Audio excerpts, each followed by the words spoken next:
cuando uno habla de maduración fetal, maduración del feto, uno tiene que hablar de los cambios más importantes que se producen durante las 38 semanas de gestación, desde que comienza el periodo fetal. ¿Cuándo comienza el periodo fetal? A las 9 semanas de gestación, ¿ok? En la novena semana de gestación inicia el periodo fetal y de ahí va hasta la culminación de la gestación, que ya vamos a ver que normalmente una gestación tiene que terminar entre las 38 hasta las 40, hasta los 40, perdón, hasta las 41 semanas más 6 días. Algunas literaturas hablan de 37 semanas a 42, a 42 semanas. Eso, bueno, eso depende de la literatura. Entonces, hay que comenzar desde la semana 9. Vamos a ir desglosando lo más importante que ocurre en cada semana. Entonces, la semana 9, lo más importante que ocurre es que, en primer lugar, ya el feto tiene morfología externa. ¿Qué es eso de morfología externa? Quiere decir que ya nosotros cuando vemos un feto a las novenas semanas, ya podemos distinguir que es un feto humano, ¿ok? Que tiene brazos, o sea, que va a tener extremidades, va a tener cabeza, va a tener tronco, ¿ok? A eso se refiere con morfología externa, ¿ok? A las 9 semanas, el feto tiene un tamaño aproximado de 45 a 52 milímetros, es muy pequeño, muy pequeño, tiene de 4 a 5 centímetros, ¿ok? El pabellón auricular ya se está formando y se encuentra a nivel de los pliegues palpebrales. Los pliegues palpebrales son los que van a formar los ojos, ¿ok? Entonces, en un principio, el pabellón auricular se encuentra por debajo de los pliegues palpebrales y luego se encuentra al mismo nivel, ¿ok? El pabellón auricular va ascendiendo y se ubica al mismo nivel que los pliegues palpebrales, es decir, de los ojos, ¿ok? Cuando esto no ocurre, es cuando los niños o sea, cuando los pliegues palpebrales no ascienden, ocurre lo que muy rara vez se ve, yo lo he llegado a ver una sola vez, que es que un niño nace con un pabellón auricular más abajo que el otro, ¿ok? Es una malformación rara del oído, pero por si se lo llegan a preguntar. A este nivel, el feto, esto sí se los pueden preguntar, esto es importante, a este nivel el feto se dice que es macrocéfalo, ¿ok? Que la cabeza compone la mitad de la superficie del cuerpo, ¿ok? O sea, el bebé tiene mitad cabeza, mitad cuerpo, ¿ok? Por eso se dice que es macrocéfalo. Y a este nivel, otra cosa que se lo van a preguntar en un seminario, o se lo deberían de preguntar en un seminario, o que se lo deberían de preguntar también en obstetricia, es quién se encarga de la hematopoiesis en en la novena semana. Acuérdense que cuando se produce el periodo embrionario o durante el periodo embrionario, el órgano que se encarga de las hematopoiesis, acuérdense que hematopoiesis es la síntesis de células sanguíneas, va a ser el saco vitelino. ¿Ok? El saco vitelino es el que va a producir las células sanguíneas durante el periodo embrionario. Luego, cuando llegue el periodo fetal, el saco vitelino es suplantado por el hígado. ¿Ok? El hígado es el que se va a encargar de producir las células hemáticas o las células sanguíneas durante la novena semana. ¿Ok? Hasta la 12ª semana. Eso ya lo vamos a ver. ¿Ok? Esto se los van a preguntar sí porque sí, o tienen que preguntárselos sí porque sí. Doctor, pero yo había leído, bueno, porque a mí me tocó el desarrollo del vaso, que el vaso es el encargado en el periodo fetal de producir la Ya hematopoiesis, vamos pues para no allá, sé. ya vamos para allá. Primero es el hígado, primero es el hígado, ¿ok? O sea, primero comienza el saco vitelino del periodo embrionario, después la novena semana toma el control del hígado y después el hígado va a ser suplantado por el vaso y después el vaso es suplantado por la médula ósea, ya eso lo vamos a ver. Ahorita en la semana 9, el hígado, ¿ok? Ajá. En la semana 9 también comienza la mielinización nerviosa, ¿ok? Y la mielinización nerviosa va a terminar en la 12ª semana, ¿ok? En la semana 12. Y los genitales externos se empiezan a diferenciar, pero no plenamente, ¿ok? O sea, ya en la novena semana ya uno puede, o sea, si se hace un eco 3D, por ejemplo, ya pueden determinar si un bebé tiene genitales masculinos o genitales femeninos, ¿ok? Es difícil, pero sí se puede determinar. Lo único que es que no van a estar diferenciados completamente, es decir, Podemos ver el falo masculino, ¿verdad? O podemos ver, digamos, que el desarrollo de la uretra masculina, pero no vamos a verla ya definitiva como va a estar en un producto a término, ¿ok? ¿Me explico? Sí, Sigo. Entonces, esto sería un feto a las 9 semanas, ¿ok? Fíjense que ya tienen una morfología externa, y ahí estamos viendo que por lo menos se asemeja a un humano, ¿ok? Que tiene pliegues palpebrales, no se ven bien los pliegues, el pabellón auricular, y no lo veo bien, no lo veo bien, no lo veo bien, no lo veo bien. Bueno, aquí no se nota bien, pero ya está, en una semana, ya aquí se vería morfológicamente un genital, ¿ok? Y esto, bueno, esto se ve así, pero realmente es algo muy pequeño, de 40 a 50 milímetros. Luego en la semana 10 a la semana 13, el feto tiene pliegues palpebrales. Es decir, no es que tenga ojos, sino que va a tener los esbozos de los ojos. ¿Ok? Estas son imágenes traídas de internet. Esto no es 100% así. Okay, esta puse la imagen más o menos para poner una imagen al diapositiva, porque realmente no hay imágenes que poner. Entonces no es que tenga ojos, sino que tiene pliegues palpebrales que van a ser los esbozos de los ojos. ¿Ok? Ajá. En la semana 10 a la semana 13, el feto va a duplicar su tamaño. ¿Ok? Es decir, que va a medir de 50 a 110 milímetros. ¿Ok? Y la cabeza va a disminuir su proporción, de manera que el feto va a pasar a ser normocéfalo. Antes era macrocéfalo, ahora es normocéfalo, porque la cabeza ya disminuye su proporción en relación al cuerpo. Normalmente la cabeza pasa a representar tan solo un 35 a 40% de todo el cuerpo. ¿Ok? Ay, café, café.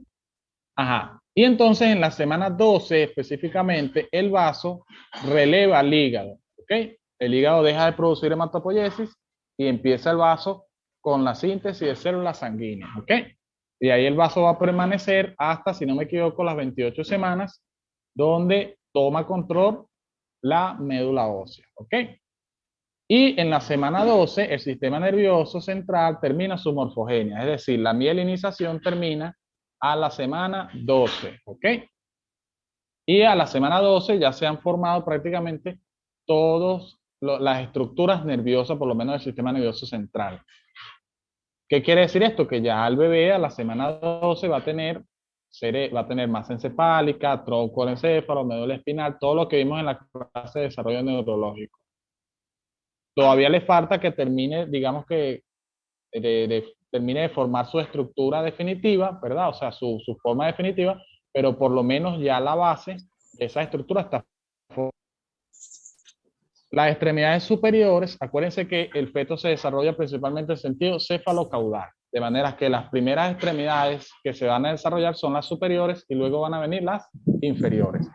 Las superiores van a alcanzar a la semana 13 su proporción definitiva, ¿ok? No su tamaño definitivo, su proporción, ¿ok? Es decir, su proporción en relación al tronco o al cuerpo de esa persona, ¿ok?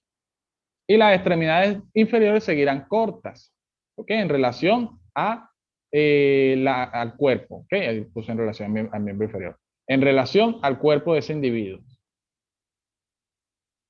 Es importante saber, o se lo pueden preguntar, porque eso es una pregunta, digamos que para joder a alguien, les pueden preguntar cuándo comienzan a esbozarse las uñas en todo el miembro superior. ¿Ok? ¿Cuándo comienzan a esbozarse? En la semana 13. Es decir, en la semana 13 el embrión va a empezar a tener una pequeña parte de uñas, o por lo menos la parte que va a dar origen a las uñas, en miembros superiores. ¿Ok? Y es en esta semana, también se los van a preguntar, cuando el intestino regresa a la cavidad abdominal, cuando desaparece la hernia fisiológica que vimos anteriormente en desarrollo del sistema digestivo. ¿Cuándo? En la semana 12 a la semana 13. Ahí el tubo digestivo, el intestino, ¿cómo se llama? El intestino delgado rota o termina de rotar y vuelve a la cavidad abdominal. ¿Estamos claros? ¿Cuánto daño? Ok. Esto, bueno, otra imagen, no es 100% así, no crean que es 100% así, es para, bueno, ponerle color a las láminas porque esto es pura letra. Ajá, sigo. En la semana 14, la semana 16, el bebé empieza a crecer de forma más acelerada. Y ya vamos a ver que el bebé tiene de 100 a 150 centímetros, ¿ok? Es un bebé un poco más grande. Entonces, a las 14 a las 16 semanas, empieza a verse un poquito más de barriguita en la mujer embarazada, ¿ok? Y es a esa edad, cuando, a esa edad gestacional, cuando el bebé empieza a presentar, o mejor dicho, los folículos pilosos del bebé empiezan a desarrollarse y van a producir un vello muy delgadito, muy finito, que lo vamos a llamar lánugo, que va a ser más abundante a nivel de la cabeza del bebé. ¿Ok? Lánugo. ¿Qué es el lánugo? Eso lo van a preguntar. ¿Qué es el lánugo? El lánugo es el vello primitivo que va a presentar el bebé. ¿Ok? Y que es sumamente fino, es muy, muy delgado. Ustedes no saben, no sé si han visto cuando el recién nacido nace, bueno, obviamente han visto un recién nacido, pero ustedes saben cuando el recién nacido, cuando ustedes tienen un niño recién nacido, que ustedes le pueden ver aquel vello finito, ¿verdad? En todo el cuerpo, vello así muy, muy fino, muy, muy suave. Eso es el lánulo, ¿ok? ¿Me expliqué? Sí. Sí. Ajá. Y ya a las 14, a las 16 semanas, los miembros inferiores ya tienen su proporción a término. Es decir, ya a las 14 a las 16 semanas, ya los miembros, tanto superiores como inferiores, ya tienen el tamaño proporcional al cuerpo. O sea, el tamaño definitivo que es proporcional al cuerpo. ¿Ok? Porque acuérdense que cada extremidad tiene su tamaño proporcional. Nosotros no tenemos los brazos largotes que nos llegan a la rodilla. No, nosotros tenemos unos brazos que nos llegan unos centímetros por debajo de la cadera. ¿Ok? Se van a evidenciar centros de osificación, es a la 14, a la 16 semanas cuando empieza el proceso de osteogénesis endocondral que va a formar los huesos. Osteogénesis endocondral, eso no sé si lo vieron en tejido óseo. ¿Lo vieron? Ajá. Ajá. El proceso de osteogénesis endocondral comienza entre las 14 a las 16 semanas. Y ya los genitales ya están más definidos, ¿ok? Ya normalmente se determina el sexo del bebé a esta semana, porque ya cuando hacen un eco pueden evidenciar claramente los genitales de ese feto. Ya pueden decir, mira, esto es un hombre o esto es una mujer, ¿ok?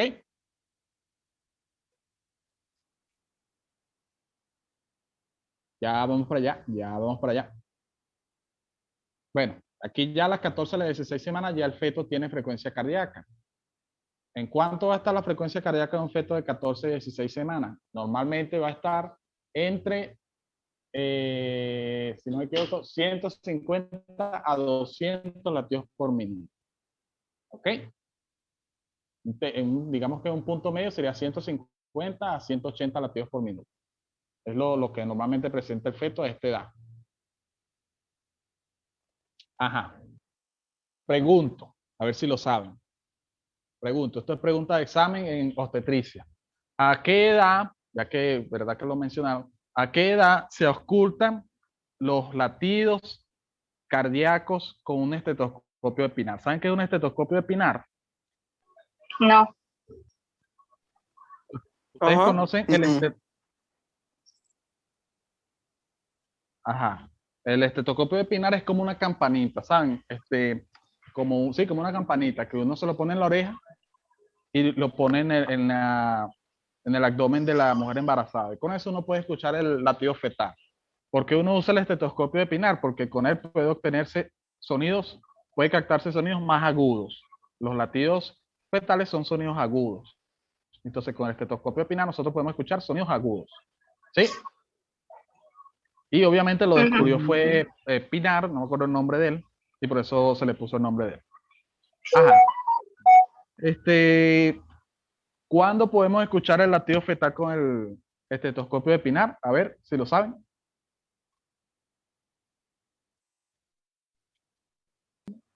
¿No? Entre las 18 a las 20 semanas de gestación. No vayan a hacer como muchos médicos que he visto yo, lo digo con todo respeto, que la embarazada tiene 14 semanas y los veo ahí pegados con el estetoscopio epinar. Pero no escucho nada, no escucho nada. Obvio, no va ni No que hagan lo que sabemos. hagan, lo van a escuchar. Y la mujer asustada. Entonces, ahora con un ecosonograma transvaginal, ¿cuándo podemos escuchar el latido fetal? Ya a las 8 semanas de gestación. Entonces, una embarazada le hacen un ecosonograma transvaginal y pueden encontrar el latido fetal a las 8 semanas de gestación. Y con un Doppler, ¿cuándo la pueden escuchar? A las 8, entre las 8 y las 12 semanas de gestación. ¿Ok? Con un Doppler. ¿Sí? ¿Me expliqué? Sí, Ajá. Ok. Eso es importante, eso se lo pueden preguntar, porque muchos profesores joden con eso. Entonces, con doctor, el ¿qué es pinar, un Doppler? entre las Por cierto, para preguntar, para saber. un Doppler es un ecosonograma que, un ecosonograma es un elemento que produce sonido, ¿verdad? O sea, que envía una onda de sonido, entonces la onda de sonido, cuando choca con algo sólido, regresa, rebota y regresa al transductor y genera una imagen, ¿ok?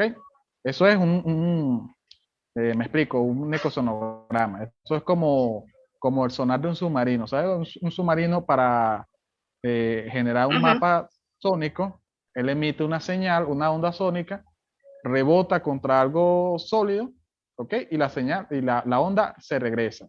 La capta el submarino y genera una especie de imagen sónica, ¿ok? Sí. Ok, Eso es lo que se conoce como sonar. El ecosonograma es algo así. El Doppler, básicamente lo que hace es determinar la presencia de circulación, ¿ok? Tiene una especie genera una especie de onda sónica especial que produce que la onda choque contra los vasos sanguíneos y se regrese. ¿Me expliqué? Ok. sí, ya, Y al gracias. al chocar contra los vasos sanguíneos y regresarse, no solamente emite, no solamente localiza el vaso, sino que también tiene la capacidad de generar color. ¿Ok? O sea que con el Sí. Doppler nosotros podemos saber qué es rojo y qué es azul. Entonces, ¿qué es rojo? Las arterias. ¿Qué es azul? Las venas. ¿Ok? La pena. Ok, Entonces, uno hace gracias. un Doppler con un paciente, con una embarazada a las 8 semanas y el Doppler nos va a reflejar justamente el latido cardíaco. Pum, pum, pum, pum, pum. Y ahí uno sabe que hay frecuencia fetal. ¿Ok? Entonces, con el ecosonograma transvaginal a las 8 semanas de gestación. Con el Doppler entre las 8 y las 12 semanas. Con el estetoscopio de Pinar entre las 18 y las 20 semanas. No vayan a cometer esa burrada. De a las 16 semanas la pueden escuchar uno que otro caso que la mujer sea sumamente delgada, pero en la mayoría de los casos, un 98% no lo van a escuchar antes de las 18 semanas. Es más, a las 20 semanas de gestación con el Pinar es difícil escucharlo. Tiene que tener el oído muy bien entrenado. ¿Ok? Si no tiene el oído muy bien, por eso cada vez que ustedes en consulta, cuando ustedes lleguen al hospital y estén en consulta ginecológica, métanse principalmente es a escuchar foco fetal. Por lo menos eso debería ser lo primero. ¿Ok? Después viene a hacer tacto y todo eso, pero lo primero sería eso, para que ustedes vayan entrenando el oído y más nunca se les olvide. ¿Ok? Ok, ok. Eso es difícil. Con el esteto. Es difícil al principio, pero una vez que ustedes le agarran el mínimo, es sumamente fácil. Es sumamente fácil. Eso también va relacionado con las maniobras de Leopold, todo eso. Un día si vemos clase presencial algún día de sus vidas tristes, Ok. Chistazo. algún día de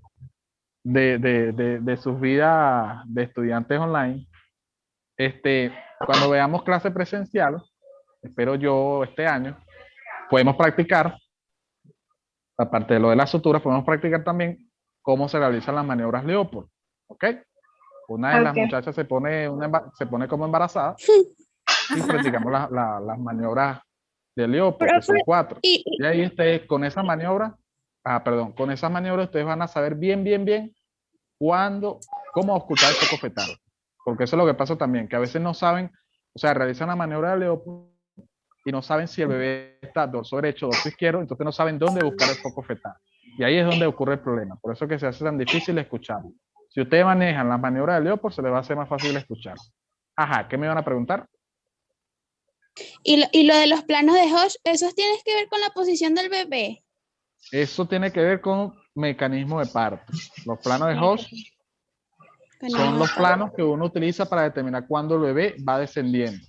¿Ok? Por ejemplo, cuando el bebé pasa al segundo plano, ya uno dice que el bebé está encajado. Cuando el bebé pasa al tercer plano, está encajado, no móvil. Y cuando pasa en cuarto plano, ya obviamente ya está fuera del, o sea, está sacando la cabeza por el introito vaginal, por el canal del parto. ¿Ok? Eso ya, bueno, eso es de obstetricia, pero eso tiene que ver con la pelvis. Cuando ustedes vean pelvis ósea en obstetricia, les van a explicar cuál es el primer plano, cuál es el segundo plano, cuál es el tercer plano y cuál es el cuarto plano. El primer plano a nivel del estrecho superior, que es el que está limitado por las líneas innominadas. El segundo, si no me equivoco, es el biciático, el tercero bisquiático y el cuarto, no me acuerdo. Algo así es. La verdad que no me acuerdo de obstetricia, pero obstetricia yo lo dejo con obstetricia. Ajá, sigo. Esto, bueno, la foto de siempre. A la semana 17 a la 20, ya el feto va a tener una longitud. Aquí tuvo un error. Aquí no es de 100 a 150 centímetros, es milímetros. Milímetros, porque el bebé sigue viviendo milímetros. Ya a la semana 17 a la 20, el bebé tiene de 130 a 190 milímetros como estatura, por decirlo así.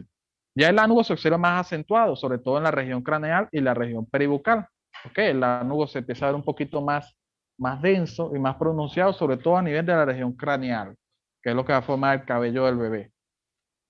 Y a su vez, las glándulas sebáceas empiezan a sintetizar el llamado vernix gaseoso. ¿Ok? El vernix gaseoso es una capa de grasa que va a cubrir a todo el bebé, a toda la piel del bebé, y que va a servir para dos funciones fundamentales. La primera va a actuar como un lubricante, por decirlo así, para facilitar el paso del bebé a través del canal del parto. ¿Ok? Y la segunda es principalmente proteger al bebé de la deshidratación y de los cambios y de la humedad. ¿Ok? Pero acuérdense que el bebé está sumergido dentro de líquido. ¿Ok? Entonces, tiene que ser protegido de la humedad y también en algunos casos de la deshidratación, en el caso de que disminuya el líquido amniótico. ¿Quién va a proteger al bebé de eso? El vernix gaseoso. Vernix, con N. ¿Quién produce el vernix gaseoso? Las glándulas sebáceas. Eso es importante, eso lo van a preguntar. Y, ojo, no sé si han visto un bebé cuando nace, cuando los bebés nacen, tienen como una capa blanquita, ¿saben? Sí. No sé si lo hablan.